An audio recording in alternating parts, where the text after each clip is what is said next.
Good morning, everybody. Welcome to another Daily Market Report brought to you by Mike Bjork. Today is Friday, and it's January 4th. Happy Friday, everyone. Hey, today's the big day. We got the jobs numbers that the Bureau of Labor Statistics reports today, and we'll jump right into it. So the non-farm payrolls for the month of December uh, is what's being reported. So November's numbers came in at 176,000. This was actually revised a bit from about 37,000, I think it was.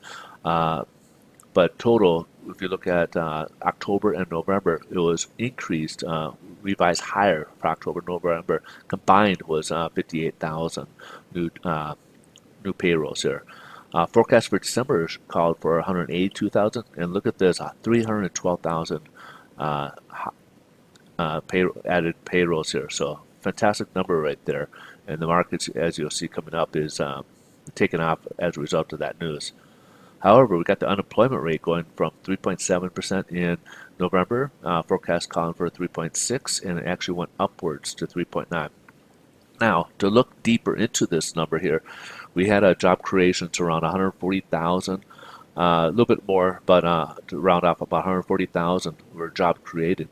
But however, our labor force participation rate went up, and that went so because of that, we had about 400,000, a little over 400,000 people join the labor force. And when you look at the new jobs created compared to the labor force, that's a pretty big discrepancy, which is why the unemployment rate went up. Now, if you look at the U6 number, that remained unchanged at 7.6%. So, something we'll definitely want to keep an eye on, but that's kind of the reason behind these numbers that we had a pretty big jump in our participation rate and the new jobs created compared to people joining the labor force. Now let's go to average hourly earnings. This is kind of important because this could be wage-based inflation. So this is stuff that the Fed will look at for their gauge to raise interest rates or not because of inflation. And this kind of weighs overall in the PCE and the consumption expenditure. I'm sorry, the consumer consumption or CPI report here.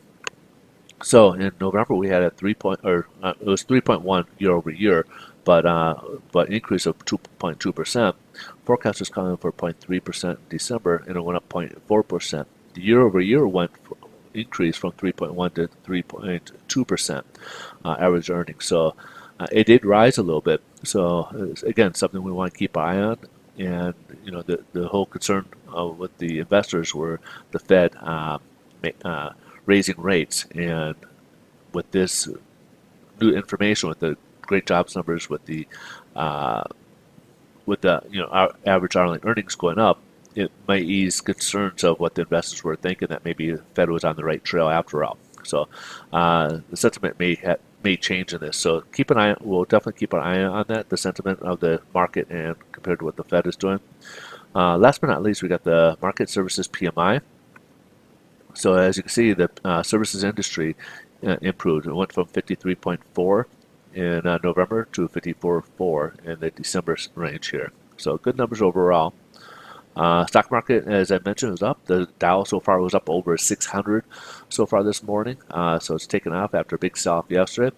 Also on the news today is that it's kind of helped even improving it further is that China confirmed that the U.S. trade delegates will be coming over next week, and they will be meeting with their counterparts in China. I believe it's on Monday and Tuesday. So that's bringing renewed optimism for the trade. The trade agreements that they've basically said that they were after the G20 that they were going to work towards, and hoping to see something positive come out of that. Also out of China, they also had better than expected data coming out of their service industry. They had real disappointing in the manufacturing, so this is kind of a welcome sign. And last but not least is China. Their central bank came in and loosened up on some requirements on the reserve on the banks on the reserve ratios that they have. So they're hoping that that could help stimulate the economy a bit over there as well. So investors were liking all that news so far today, and that's why you're seeing the stock market take off as it is. As a result, of course, we're down. Money's leaving the mortgage-backed securities, going into the stock market, so therefore rates are going up today. Yes, so we had a nice day. We jumped way up here. and we right now down about 37. I think I even seen it after I took this picture. It's down about 48. So we could easily probably touch this Fibonacci level here.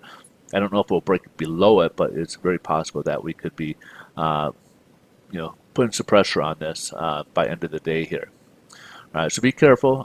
Rates did go up today from yesterday's numbers, even though we had a great day yesterday on there. And as you can see, yields are making a comeback as well. They were down to like 2.5, I want to say like 2.54, but today they're up to about 2.62, so they're up quite a bit too, breaking above there, which was a floor of support and broke below it yesterday. But today they started below it and broke above that with those jobs numbers and the results and information out of China helping as well.